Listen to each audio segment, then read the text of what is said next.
In the beginning was the soup, organic soup, a dance of carbon and hydrogen.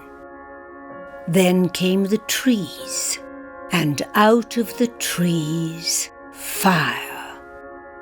A species of clever apes had learned to tame sparks and summon flames.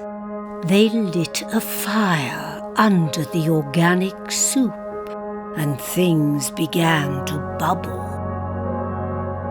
Sunlight kissing leaves gave birth to trees.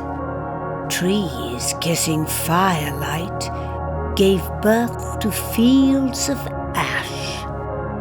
1,000-year-old forests were felled for heat and light. And across the known world, bands of humans sat by fires, celebrating another day of sweet survival.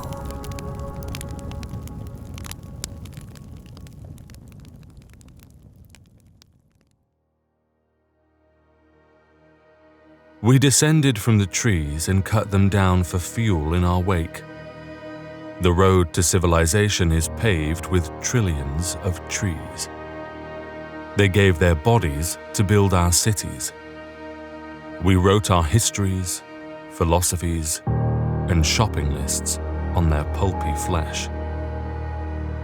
But this was not sufficient. Not content with scouring the surface, we dug down into the earth and discovered dead forests below, crushed and compressed for millions of years in the pressure cooker of the earth. Extinct trees had transformed to coal. Dead plant matter turned to stone, burned for fuel in smoky clouds over crowded tenements. Pickaxes scarred the earth as black dust scarred the lungs. Progress was hard at work. Forges spat out locomotives, railways demolished distance. Steel mills spawned waves of ships and endless parades of war machines. Electric currents brought daylight on demand, and once again, we sat in the glow of our achievements and rejoiced. Still, this was not enough. Diving deeper into the crust of our planet, we found the liquefied remains of Cambrian life, laid unburied in thick, black pools of power. Oil entered engines, spilled out of ships, and rearranged the world of politics. We turned liquid fossils into imperishable plastics, fossils for a future age.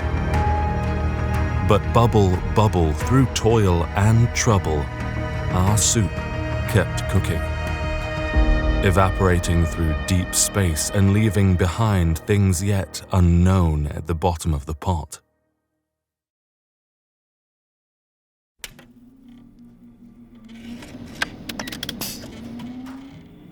Lo and behold, something weird this way comes.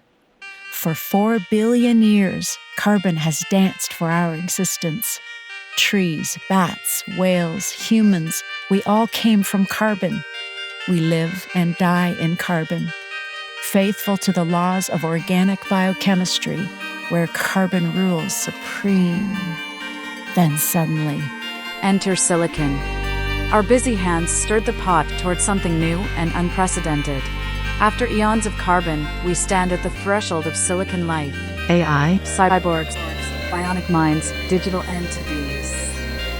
After 4 billion years of carbon conquest, is life about to explode into the vastness of the inorganic? But what is life? Is it intelligence? The ability to solve problems, secure food, find mates, or play chess? Or is it consciousness, to feel pain and pleasure, love and hate, the ability to rejoice in victory and agonize in defeat? These two go hand in hand, whether human, whale or bat. We solve many of our problems by having feelings. Feelings.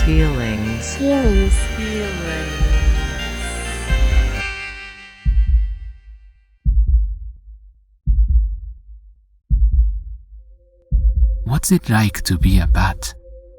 Engulfed in a rant of reverberation, bats do not see or hear the word. They echolocate it. How does it feel to echolocate a moth flapping its wings? Is it like seeing it or hearing it? Or is it something else altogether? And what's it like to be a whale, perceiving the songs of friends and relatives from hundreds of kilometers away while sliding through the deep blue?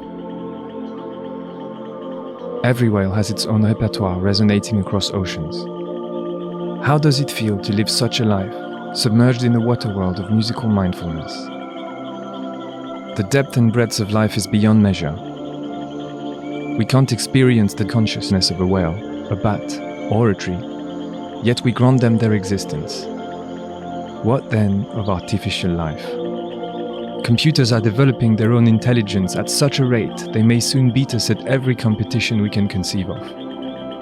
But will they ever be conscious? Will they rejoice in their triumphs? Will they fear defeat?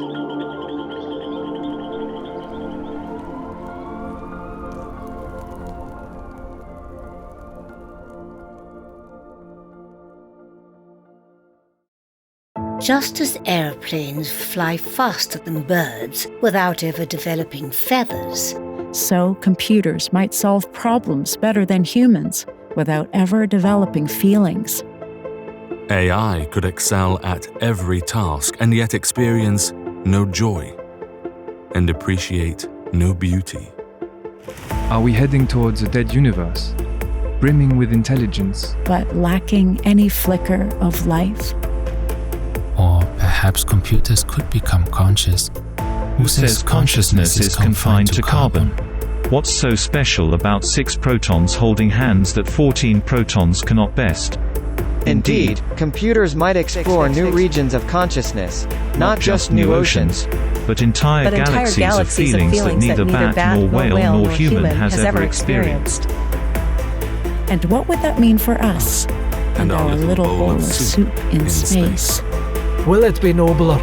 Will it end the heartache of outrageous fortune that carbon flesh is heir to? Will it dream like carbon flesh? Aye, there's the rub. For what dreams may come when life has shuffled off this carbon coil? The dread of something after carbon's death. The undiscovered land of silicon, whose soil no traveller has yet traversed. Do we dare open the door to the inorganic revolution? For what reward, and at what cost?